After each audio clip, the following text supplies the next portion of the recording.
Pietro Ibba, componente del direttivo di Casa Gramsci. Perché uno deve venire a Ghilarza a visitare la Casa Gramsci? Perché? Sì.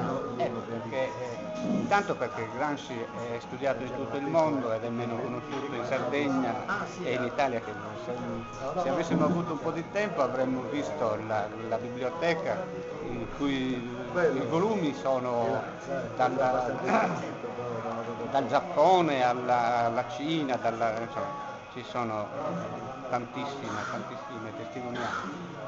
E, niente, poi Dica una cosa per cui uno deve venire a vedere che ha di originale la Casa Gramsci.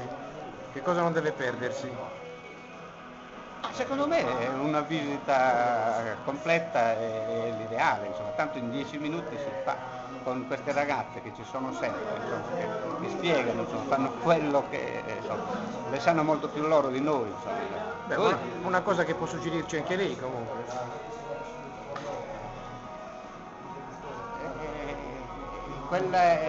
quella stanzetta Giacomo sul Borro che abbiamo visto per esempio con tutte quelle opere vanno valorizzate, quella che abbiamo visto che ricorda la carcerazione a Turi di Bari, insomma, ce ne sono anche altre di opere, anche qualc'altra che sembra un significato, però quel numero di matricola si è portato per tanti anni. Se non ricorda il numero di matricola di Gramsci, a memoria. 37 47 forse.